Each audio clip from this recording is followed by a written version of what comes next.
PPT ને બધું બધાને દેખાય છે આઈ થિંક. તો પહેલા લેક્ચરમાં આપણે second law of thermodynamics fourth chapter start કર્યું હતું, જેની અંદર આપણે जनरल डिस्कशन કર્યું કે what is the requirement, why we need or why the second law has been come. Okay, तो उसकी फर्स्ट लो की लिमिटेशन थी, उसके हिसाब से सेकंड लो आया, है ना. उसके बाद हमने ये कॉफी वाला एग्जांपल डिस्कस किया था, इसमें हीट ट्रांसफर कैसे होता है, which gives the particular directions about in which way the heat is going to be or energy is going to be transferred. और सबसे important चीज that second law require both or gives both quality as well as quantity. Okay, or we also going to find the thermal efficiency of the engine, which is called as a theoretical point of view, in which the applications of second law of thermodynamics is heat engines and refrigeration system. heat engine के बारे में हमने discuss किया, जिसमें कुछ basic terms हमने देखे कि भाई एक हीट इंजन है तो उसके अंदर एक हीट रिजर्वायर आता है. रिजर्वायर के दो पार्ट होते हैं, सोर्स और सिंक. सोर्स ऐसा चीज है जो हीट जो है या फिर एनर्जी जो है उसको सप्लाई करता है, उसको सोर्स बोलते हैं. और सिंक ऐसी चीज है जो एनर्जी एब्सॉर्ब करता है ना, उसको बोलते हैं हीट सिंक. और वो दोनों को हीट रिजर्वायर बोलते हैं, जिसके अंदर वो सप्लाई और एब्सॉर्प्शन तो होता है हीट का, लेकिन वो सप्लाई और एब्सॉर्प्शन के साथ उसमें एनर्जी जो है, नॉट एनर्जी, टेम्परेचर जो है वो चेंज नहीं होता. क्या चेंज नहीं होता? टेम्परेचर चेंज नहीं होता. ओके, क्योंकि वो बहुत बड़ा सोर्स है ना. जैसे मैंने बोला कि आप वो पूरा समुद्र है, उसमें से एक बूंद निकाल लोगे तो कोई फर्क नहीं पड़ेगा, उस तरह का ये एग्जांपल. ओके, चलो ये एग्जांपल देखा था उसका हीट रिजर्वायर का. थर्मल सोर्स का आपको डेफिनेशन याद रखना है, तो ये एक फिगर है. सोर्स किसे कहेंगे तो भाई वो हीट सप्लाई करता है किसी को. और सिंक किसे कहेंगे तो वो सिंक जो है उसमें हीट आ रही है, मतलब वो एब्सॉर्ब बोलते हैं उसको, अगर आ रही है तो, है ना. चलो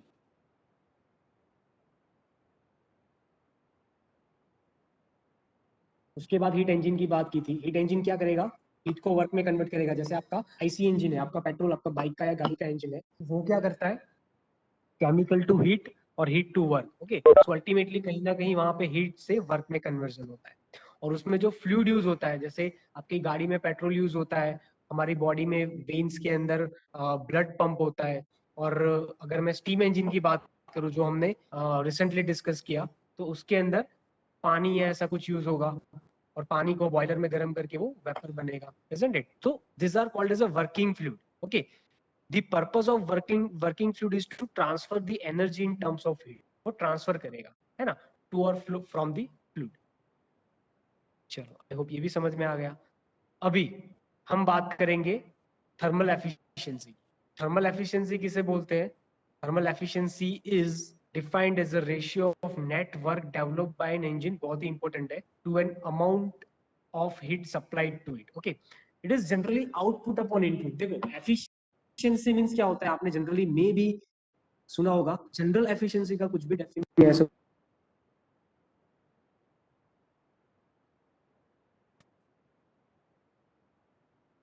आपको मेरी आवाज आ रही है? कॉल आया तो ओके, आ रही होगी. चलो, तो जनरल एफिशिएंसी का डेफिनेशन बनाना है मुझे, तो मैं कैसे बनाऊंगा? It is output upon input आएगा. ओके, आउटपुट अपॉन इनपुट, ये है उसका एफिशिएंसी का इक्वेशन. अभी आउटपुट में क्या मिल रहा है मुझे? कोई भी इंजन है, सपोज आपके आईसी इंजन की बात करूं, तो आउटपुट में क्या मिलता है आपको? आपकी बाइक आगे बढ़ती है, मतलब आपको वर्क मिलता है, isn't it? आपको वर्क मिलता है, तो आउटपुट में वर्क आया, जिसको मैं बोलता हूँ डब्ल्यू नेट. ओके, तो स्टीम इंजन में डब्ल्यू नेट होता है. क्यों होता है? क्योंकि पंप भी होता है. पंप क्या करता है? एनर्जी या फिर वर्क जो होता है वो लेता है, एब्सॉर्ब करता है. इसकी वजह से यहाँ पे क्या होगा, जो आपको आउटपुट में मिल रहा है उसके साथ आपको कुछ वर्क देना भी पड़ता है, तो वो जो आप वर्क दे रहे हो वो तो उसमें से माइनस होगा, isn't it? तो इसीलिए नेट है. Divided by input. इनपुट में आप क्या दे रहे हो? जैसे मैंने बताया कि हीट इंजन जो है वो हीट को वर्क में कन्वर्ट करता है, तो हीट देते हो तब वो वर्क देता है, मतलब input is heat and output is work. Clear? I hope कि आपको ये समझ में आया, ये बहुत अच्छे से समझ में आया होगा कि इनपुट जो है heat into work, conversion of heat into work is heat engine. तो हीट हम इनपुट में देते हैं और वर्क आपको आउटपुट में मिलता है। तो वर्क आउटपुट में, इनपुट में हीट, तो हीट में नीचे लगता हूँ। ओके, और हीट को मैं बोलूंगा यहाँ पे क्यू इन। ओके, मैं इनपुट में दे रहा हूँ इसीलिए उसको बोलूंगा क्यू इन, हीट को मैं क्यू बोलता हूँ। ओके, चलो ये हो गया। अभी समझ में आ गया आयुष ये वाला? हाँ सर। Okay good. तो that thermal efficiency is net work done divided by heat supplied and thermal efficiency is W net divided by Q in. Okay, तो ये जो W net है उसको मैं वर्क और हीट दोनों के टर्म में लिख सकता हूँ, है ना? अगर मैं वर्क के टर्म में लिखता हूँ तो W आउट माइनस W इन आएगा, और हीट के टर्म में लिखूंगा तो Q इन माइनस Q आउट आएगा। ओके, तो मैं अभी लिख रहा हूँ हीट के टर्म में, क्यों? क्योंकि नीचे हीट है डिनोमिनेटर, तो मैं उससे ही बैलेंस कर पाऊंगा। ओके, तो ये क्यू इन कैंसिल हुआ, यहाँ पे वन रह गया लेफ्ट साइड, और माइनस आपका क्यू आउट बाई क्यू इन। आपको ये भी समझ में आ गया होगा, यहाँ पे मैंने लिखा ही है साथ में कुछ, ये पढ़ लो आप। ओके, तो thermal efficiency is ultimately is equal to 1 minus q out by q in. Okay, चलो ये उसका इक्वेशन है जो आपको एग्जाम्पल में यूज होगा, जनरेट। और ये मैंने रेड मार्क किया है तो उसको याद रखना, कहीं पे नोट करके रखना। ओके, क्योंकि ये बहुत काम आने वाला है। चलो उसके लिए मैंने यहाँ पे एक फिगर भी रखी है। फाइन, आप यहाँ पे और समझ सकते हो, इसको समझना है तो यहाँ पे ये सोर्स है, टेम्परेचर का सोर्स है। ओके, सोर्स क्या करता है? हीट सप्लाई करता है। किसको करता है? इंजन को करता है। तो एच ई जो है वो हीट इंजन है, वहां पे हीट सोर्स जो है वो हीट सप्लाई कर रहा है। ओके, तो ये जो हीट है उसको मैं क्यू एच बोलूंगा। ओके, और उससे मुझे मिल रहा है वर्क, तो उसको मैं डब्ल्यू नेट बोलूंगा, तो मैंने ऑलरेडी वहां पे लिखा है। और वहां से जो एनर्जी बाहर निकल के आ रही है, जो जा रही है आपके सिंक के अंदर, ओके, जो जा रही है सिंक के अंदर, उसको मैं बोलूंगा क्यूएल। ओके, कुछ इस तरह से। तो ये हो गई बात हीट इंजन की। अभी बात करते हैं रेफ्रिजरेटर की। रेफ्रिजरेटर क्या करता है? देखो, हीट इंजन जो है वो क्या करेगा? वो तो वर्क प्रोड्यूस करेगा जब हम उसको हीट देंगे तब इंजन को। ओके, पूरा जो साइक्लिक प्रोसेस होगा वो होके वर्क देगा। लेकिन रेफ्रिजरेटर क्या करता है? रेफ्रिजरेटर जो है उसमें एक बहुत ही अलग तरह की खासियत है कि वो फ्रीज के अंदर की जो चीजें है उसको ठंडा रखता है, isn't it? और हमारा जनरली के नेचर कैसा है कि हीट जो है वो कहां से कहां ट्रांसफर होती है आपको पता है? सपोज यहाँ पे 30 डिग्री सेंटीग्रेड है, एक मिनट, यहाँ पे आपका 30 डिग्री सेंटीग्रेड है। ओके, और ये आपका रूम है, isn't it? और आपका जो एयर है, जिसको मैं बोलूंगा एटमोस्फेरिक एयर, उसका टेम्परेचर, अभी विंटर चल रहा है तो मैं 20 डिग्री सेंटीग्रेड देता हूँ। तो आपको पता है कि भाई मेरा जो हीट ट्रांसफर होगा वो 30 to 20 डिग्री होगा। ये नेचर है, ये नेचुरल लॉ है ना? लेकिन रेफ्रिजरेटर क्या करता है? रेफ्रिजरेटर का एग्जांपल लू तो वो क्या करेगा? सपोज ये आपका रेफ्रिजरेटर है, उसको मुझे 5 डिग्री सेंटीग्रेड पे मेंटेन रखना है। ओके, और मेरा एटमॉस्फेरिक टेम्परेचर जो है वो तो सपोज समर की बात करूँ या विंटर की भी बात करूँ तो चलो 20 डिग्री सेंटीग्रेड है। चलो एक बार मैंने ये मान लिया कि 20 डिग्री सेंटीग्रेड। ओके, अभी मुझे यहाँ पे मेंटेन करना है 5 डिग्री सेंटीग्रेड। तो एयर क्या करेगा? यहाँ से यहाँ हीट ट्रांसफर करेगा। समझ रहे हो मैं क्या बोल रहा हूँ? जनरली नेचुरल लॉ क्या कहता है कि heat transfer from atmosphere to refrigerator, जो आपका स्पेस है रेफ्रिजरेटेड स्पेस, वहां पे होगा। ओके, लेकिन we have to go against the natural law. हमको क्या करना है? हमको ये 5 डिग्री टेम्परेचर मेंटेन करना है, और ये टेम्परेचर मेंटेन करने के लिए हमें क्या करना पड़ेगा? उसमें से हीट बाहर निकालनी पड़ेगी। फूड है आपका, वो अंदर गर्म होगा, तो मतलब गर्म मीन्स अबोव दी 5 डिग्री सेंटीग्रेड होगा, तो मुझे वो हीट जो है वो बाहर निकालनी पड़ेगी। समझ रहे हो? तो वो आपका अंदर 5 डिग्री सेंटीग्रेड है और बाहर 20 डिग्री है, तो आप हीट कैसे बाहर निकालोगे? नेचुरली तो वो हीट बाहर निकलेगी नहीं। तो उससे एक सिस्टम बनानी पड़ेगी जिसकी वजह से मैं अपनी जो एनर्जी जो है वो colder temperature to higher temperature, मतलब lower temperature to higher temperature transfer कर सकूं। समझ रहे हो? Generally higher to lower temperature heat transfer होती है, लेकिन मैं lower to higher heat transfer कर सकूं उस हिसाब से एक डिवाइस बनाना पड़ेगा।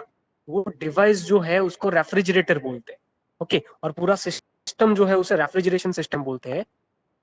तो उसके हिसाब से ये डेफिनेशन बनेगा that refrigeration is the action of cooling, cooling जो मुझे यहां पे करना है रेफ्रिजरेटेड स्पेस में। And in practice this require removal of heat from the refrigerated space. मैंने ये जो बताया ना ये वाला, कि भाई यहां से हीट रिमूव होगी एटमोस्फियर में, that removal of heat and discarding it at a higher temperature.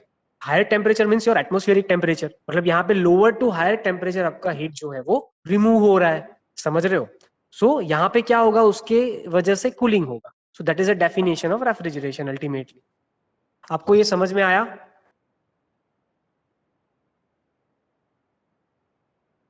I hope के समझ में आया होगा।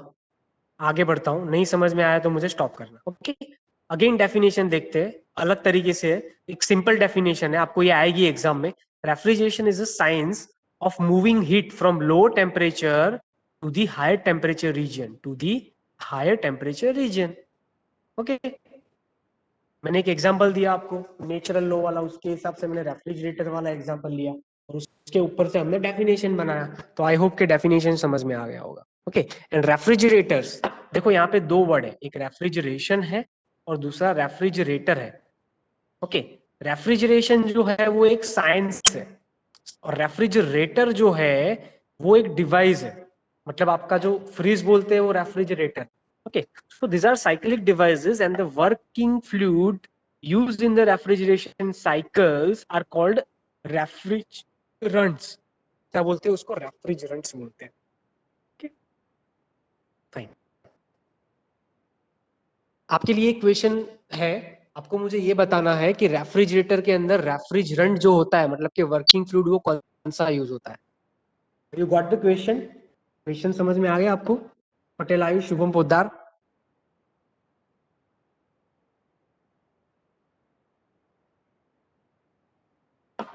हाँ सर। हेलो, समझ में आ गया क्वेश्चन है ना? ओके, तो आपको ये रेफ्रिजरेंट कौन सा यूज होता है ना वो बताना है। जैसे आपके इंजन के अंदर, बाइक के इंजन के अंदर पेट्रोल यूज होता है ना? आपका जो स्टीम पावर प्लांट है उसके अंदर वाटर और स्टीम, मतलब लिक्विड और गैसियस फेज यूज होता है पानी का, वो है स्टीम इंजन के अंदर। रेफ्रिजरेटर में कौन सा वर्किंग फ्लूइड यूज होता है which is called as refrigerant, वो आपको बताना है। चलो मैं आगे बढ़ता हूँ, मैं कल पूछूंगा ये क्वेश्चन। ओके, अभी ये रेफ्रिजरेटर के आगे एक और चीज है which is heat pump. Okay, तो दोनों को साथ में कंबाइन करते हैं। रेफ्रिजरेटर क्या करता है, आपके अगर एसी है या फिर फ्रिज की ही बात करो तो फ्रिज के अंदर की जो स्पेस है उसको वो ठंडी करता है ना? हीट पंप क्या करता है? किसी को पता है हीट पंप क्या करता है?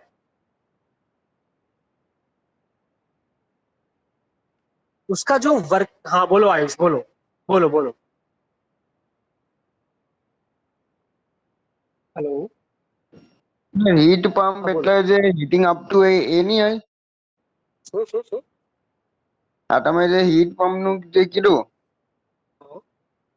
એ હીટિંગ નહીં આપતું હોય? एग्जैक्टली ये हीटिंग आप है। वेरी नाइस वेरी नाइस, ये हीटिंग आप है, बरोबर। पण कौन है हीट आप है?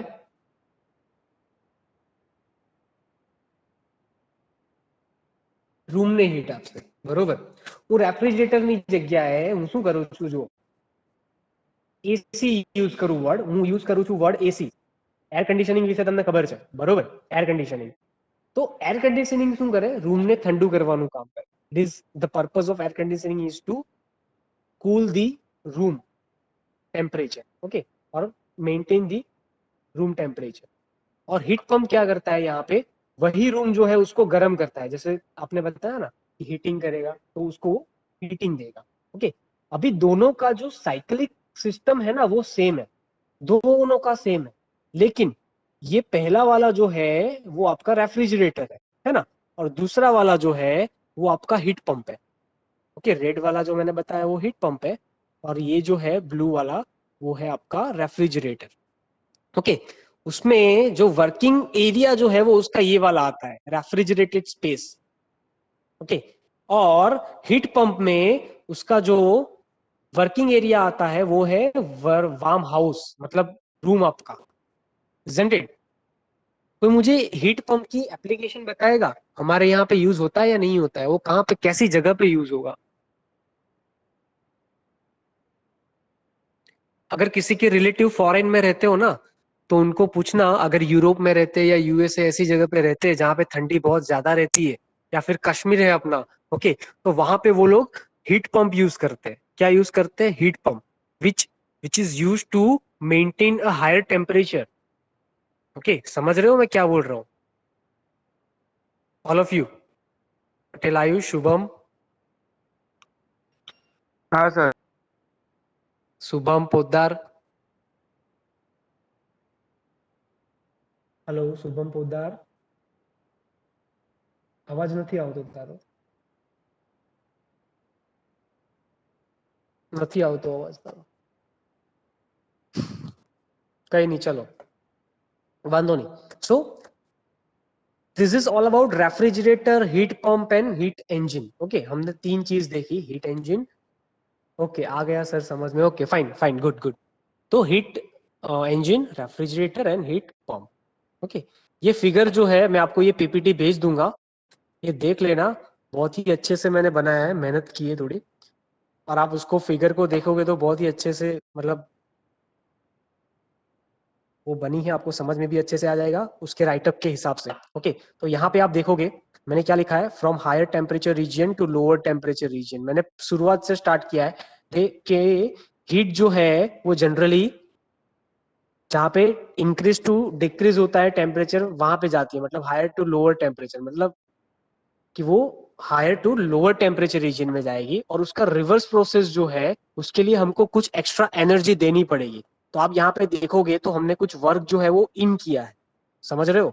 ये वर्क जो है वो इन किया है, और वो कैसे होता है वो हम जब डिटेल में डिस्कस करेंगे तब पता चलेगा आपको. जनरली आप क्या करना, नेट पे थोड़ा सर्च करना, इसको मजा आएगा, है ना, और मैं भी वीडियो भेजूंगा उसके. So the transfer of heat from lower to higher temperature region is called as a refrigerator. Okay, और हीट पंप में क्या होता है, वो गर्म करेगा उसको, है ना. रेफ्रिजरेटर जो है वो एक्शन ऑफ कूलिंग करेगा, और हीट पंप जो है वो एक्शन ऑफ हीटिंग करेगा. ओके ओके, आपके लिए एक और क्वेश्चन है यहाँ पे, and the question is, do you think a heat pump system will be more cost effective in New York और मियामी? ओके, और व्हाई?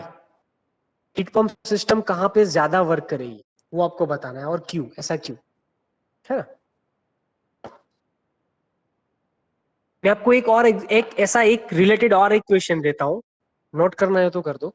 आपकी हीट पंप सिस्टम जो है वो सूरत में ज्यादा वर्क करेगी, मतलब ज्यादा एफिशिएंसी देगी सूरत में, कि कश्मीर में ज्यादा एफिशिएंसी देगी? समझ रहे हो मैं क्या बोल रहा हूँ? क्वेश्चन इज कि आपका हीट पंप सिस्टम जो है वो सूरत में एफिशिएंसी ज्यादा देगी या फिर आपके कश्मीर में देगी ज्यादा. ओके, और सेम क्वेश्चन, लेकिन थोड़ा उसमें चेंज कर रहा हूँ, कि हीट पंप की जगह पे मैं रेफ्रिजरेटर वर्ड यूज कर रहा हूँ, रेफ्रिजरेशन वर्ड. ओके, कि भाई रेफ्रिजरेशन सिस्टम जो है वो सूरत में ज्यादा एफिशिएंसी देगी कि कश्मीर में. ओके, तो ये थोड़ा सर्च करना, आपको पता चलेगा. Okay, now function of refrigerator, as we have discussed all this. तो ऑब्जेक्टिव क्या है उसका, कि वो रेफ्रिजरेटेड स्पेस जो है वो मेंटेन करेगा एट अ लोअर टेम्परेचर, है ना, हमारा कूलिंग करना है, और वो कैसे करेगा, removing the heat, by removing the heat.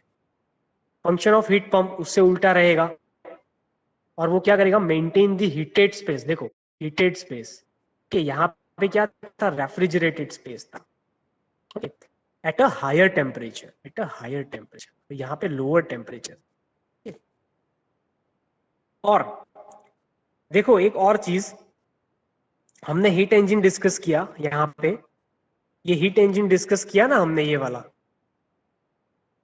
ये वाला. ओके, उसके लिए हमने उसको मगर मतलब उसकी मुझे एफिशिएंसी फाइंड करनी है, मतलब वो कितना एफिशिएंट है वो फाइंड करना है ना। तो मैंने उसके लिए एक वर्ड यूज किया which is called as thermal efficiency. क्या यूज किया? Thermal efficiency. Okay, heat engine के लिए। देखो ये ध्यान से समझना, है ना। अभी अगर मेरा सिस्टम रेफ्रिजरेटर या हीट पंप वाला है, कि अगर मेरा सिस्टम रेफ्रिजरेटर या हीट पंप वाला है और उसकी मुझे एफिशिएंसी फाइंड करनी है, मतलब वो कितना कॉस्ट इफेक्टिव है वो फाइंड करना है, तो उसके लिए मैं वर्ड यूज करूंगा सीओपी। क्या यूज करूंगा? सीओपी। और सीओपी जो है उसका फुल फॉर्म है C for coefficient, O for of, और P for performance, coefficient of performance. क्या है? Coefficient of performance. ओके, हाँ तो ये है उसका। अभी कोई मुझे बताएगा सीओपी हम कैसे फाइंड करेंगे ये रेफ्रिजरेटर की? क्योंकि सीओपी या कुछ भी हो, हमारा मेन तो जो आउटपुट है वही आएगा, आउटपुट अपन इनपुट। अगर हम किसी भी चीज की वो कितना एफिशिएंट है वो फाइंड करें तो वो तो आउटपुट अपन इनपुट ही आएगा। लेकिन हम एफिशिएंसी की जगह पे यहाँ पे वर्ड यूज करेंगे सीओपी। हीट इंजन में एफिशिएंसी यूज करते थे which is also output upon input. Okay, सिर्फ मैं ओ और आई लिख रहा हूँ यहाँ पे। और सीओपी जो है वो भी आउटपुट अपन इनपुट ही रहेगा। ओके, हीट इंजन में आउटपुट क्या था? आपको वर्क मिल रहा था। और हीट इंजन में इनपुट क्या था? आप हीट दे रहे थे। अभी कोई मुझे बताएगा रेफ्रिजरेटर में आउटपुट क्या है? हमने ऑब्जेक्टिव देखा ना रेफ्रिजरेटर और हीट पंप के, तो मुझे बताओ कि रेफ्रिजरेटर में आउटपुट क्या है। मैं फाइंड कर रहा हूं सीओपी फॉर रेफ्रिजरेटर, तो मैं यहाँ पे आर आर लिखता हूं। चलो,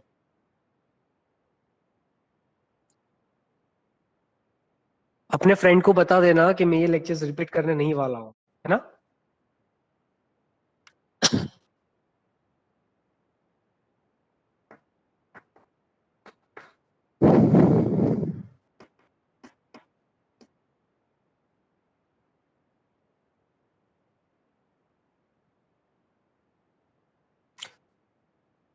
रेफ्रिजरेटर में आउटपुट क्या आएगा? आइडिया है? आयुष, शुभम, थोड़ा सोचो। आप क्या कर रहे हो रेफ्रिजरेटर फ्रिज में? क्या कर रहे हो आप? एग्जैक्टली क्या कर रहे हो? आउटपुट क्या दे रहे हो?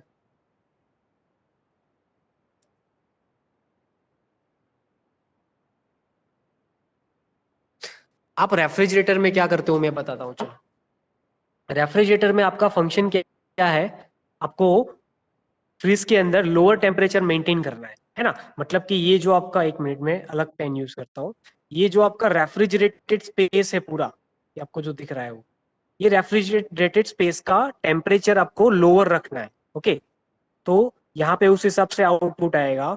और इनपुट क्या आएगा? इसका इनपुट ये आएगा, क्योंकि मैंने एक चीज डिस्कस की कि भाई higher to lower temperature heat transfer होगा, लेकिन lower to higher temperature heat transfer नहीं होगा। उसके लिए मुझे कुछ इनपुट देना पड़ेगा, इजंट इट? और वो जो इनपुट है मैं कंप्रेशर के थ्रू दूंगा।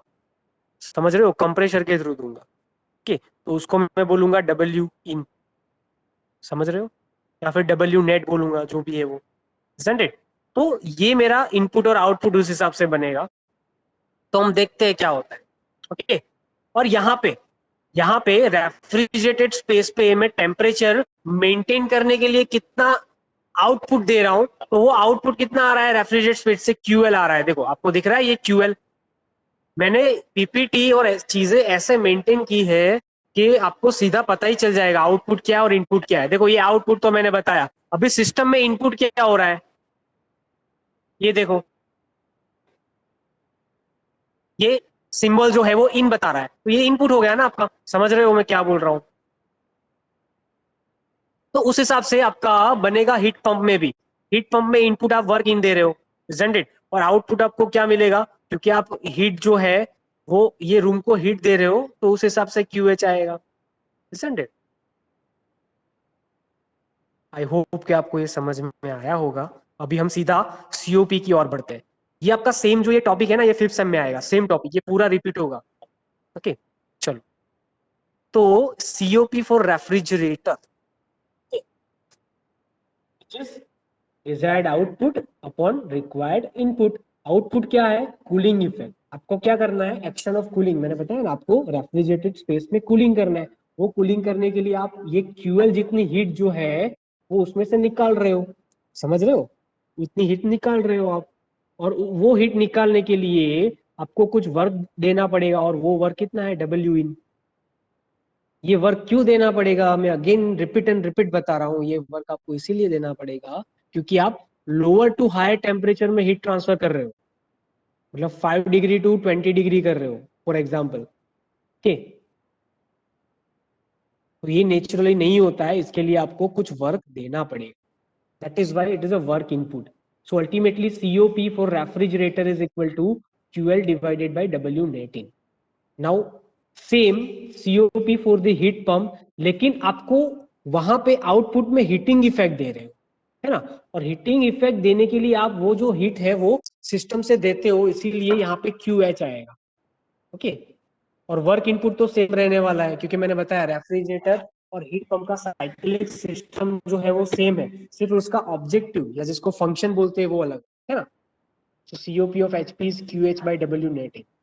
ओके, आई होप आपको ये समझ में आया होगा। Only change is Q H and Q L, only change is Q H and Q L. Clear? Ayush, Shubham, यहां तक क्लियर? हेलो हाँ sir. Shubham Poddar, okay okay, चलो आ गया यश, फाइन। हाँ, अभी थोड़ा और मैथमेटिकल जाएंगे। आपको समझ में आ गया हो तो आपको ये भी समझ में आएगा कि हमको एक और चीज प्रूव करनी है, और वो है COP of HP is equal to COP of R plus 1. We have to prove these things.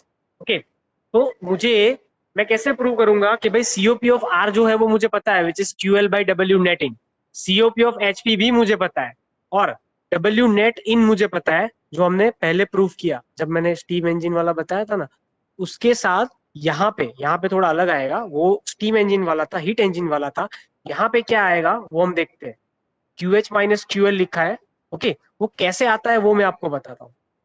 चलो, तो वो हमको पता चलेगा फिगर से। तो ये आपकी रही फिगर। मैं रेफ्रिजरेटर सिस्टम लेता हूं, उसमें ये इनपुट है।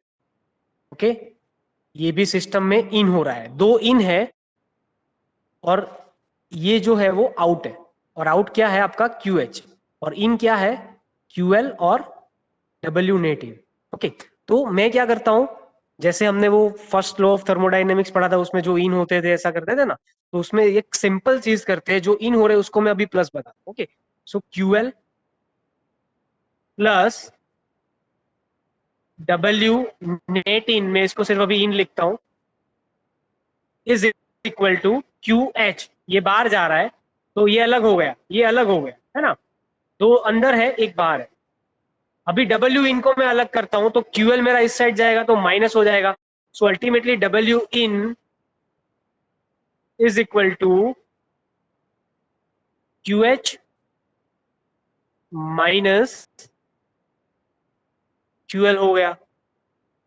समझ में आया ये कैसे आया? आई होप आपको आ गया होगा। एक वक्त नहीं पाछो, आया एक तो वक्त बच्चों को पाछो, मैं स्टॉप करता हूँ। एक वक्त पाछो। अरे કોન્સન્ટ્રેશન રાખો ભાઈ।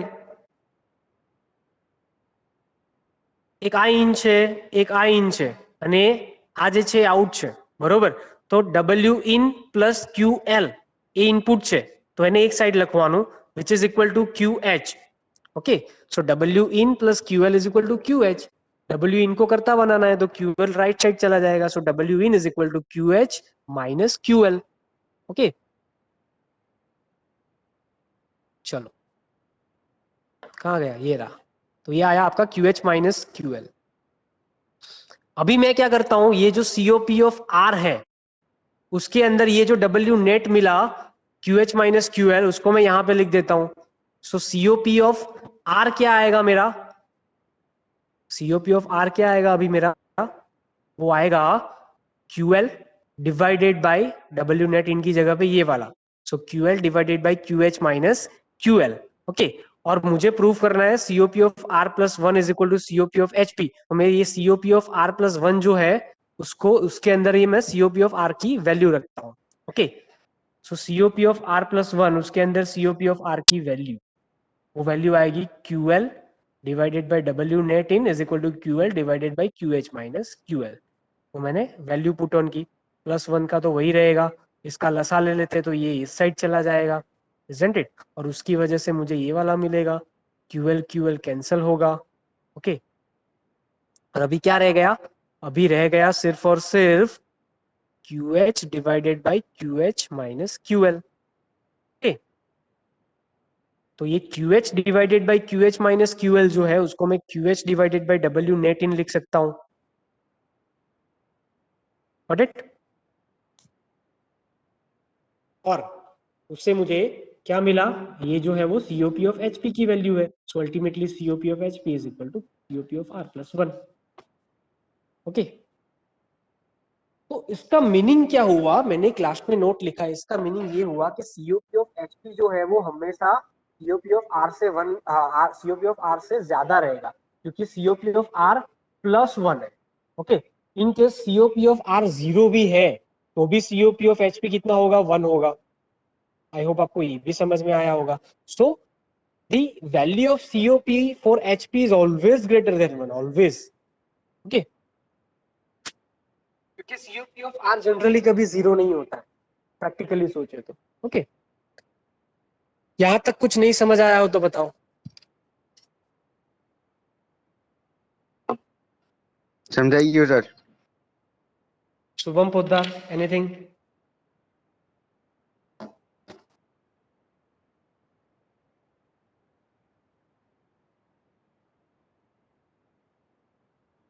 Okay, no problem. ओके, तो मतलब नो सर मीन समझ आया कि नहीं आया? नो सर मीन समझ आया कि नहीं आया?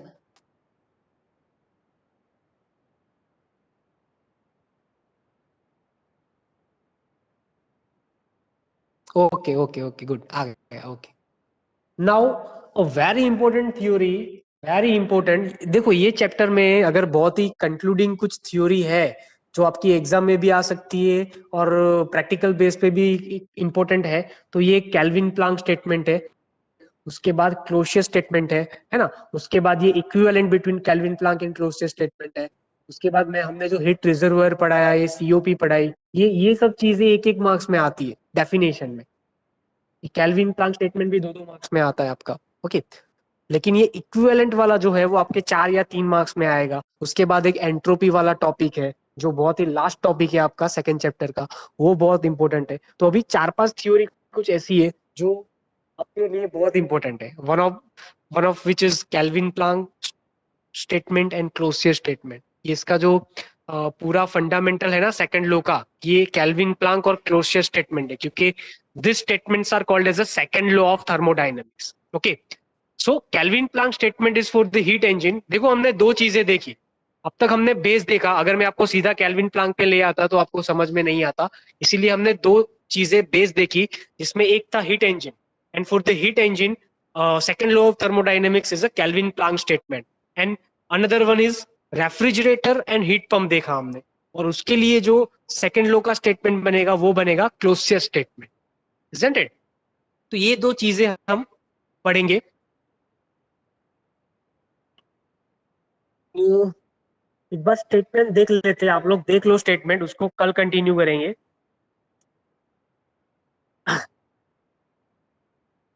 बाकी सब आ क्यों नहीं रहे भाई लेक्चर में? ये सब कंपलसरी लेक्चर है, मैं इसके मार्क सीधे कट्स करूंगा। आपका अभी एग्जाम फॉर्म भरना बाकी है, सबमिशन बाकी है, वाइवा बाकी है, फेल होना है क्या सबको?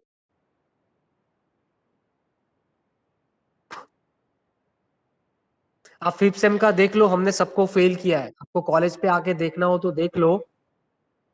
हमने इंटरनल वाइवा में सब स्टूडेंट्स को फेल किया है, 3-4 स्टूडेंट को छोड़ के, क्योंकि उनका काम बरोबर था। ओके, और वो उनके फाइनल मार्क्स है। तो बाकी जो अपने फ्रेंड्स है उनको समझा देना कि भाई ऐसा रहेगा इस बार सिस्टम, उनको बताया है हमने, लेकिन फिर भी एक बार बता देना। अतुल, अभिषेक, आयुष परमार को तो पता ही है, बाकी सबको बता देना। સર આપણે આજે પેલું એક્ઝામ ફોર્મ છે. નહીં અવાજ નથી આવતો. ઓકે, હેલો હેલો, હા બોલ આયુષ, બોલ. હા એક્ઝામ ફોર્મ છે એ હા, કયા રૂટીનમાં ભરવાનું છે? એક્ઝામ ફોર્મ તમારા હજુ ભરવાનું આવ્યું જ નથી. 5th નું આવ્યું છે. 5th ના ભરવાના અત્યારે ચાલે છે, બરોબર. એ પતશે ને પછી તમારું આવશે. હમ.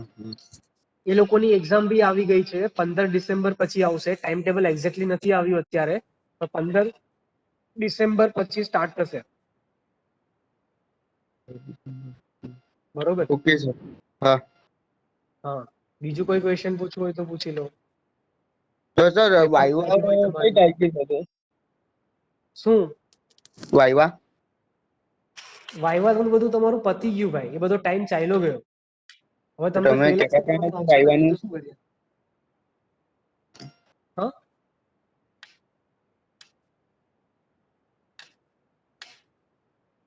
2 થી 7 નવેમ્બર તમારા વાયવા એક્ઝામ ને બધું હતું, બરોબર. નહીં કોઈએ સબમિશન કરાવ્યું? તમે લોકોએ કરાવ્યું છે, નો ડાઉટ. આયુષે કરાવ્યું છે. ને વાયવાનું પણ ડેટ હતી સાથે સાથે. સબમિશનમાં વાયવા આવી જ જાય, બરોબર. તો કોઈએ કઈ આપ્યું નથી. તમારા EACP એના માર્ક્સ મૂકીશ ને, તમે જોઈ લેજો, તમને આઈડિયા આવી જશે. બીજું કોઈ હોય તો બોલો.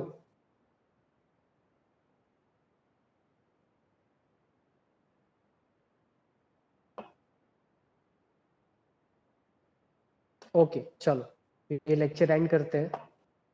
और इसके जो वीडियो है, 3 वीडियो खास देखना। रेफ्रिजरेटर कैसे वर्क करता है, हीट इंजन कैसे वर्क करता है, और तीसरा बॉयलर वाला, और चौथा कंडेंसर। ये 4 जो है वो देख लेना। बॉयलर कंडेंसर नहीं देखो तो स्टीम पावर प्लांट वाला देख लेना कि स्टीम इंजन कैसे वर्क करता है। ओके, उससे आपको समझ में आएगा ये सिस्टम कैसे पूरा वर्क करता है। मैं आपको लिंक भेजूंगा व्हाट्सएप पे, लेकिन अपने हिसाब से भी एक बार सर्च करना। ओके, चलो मैं मीटिंग एंड करता हूँ।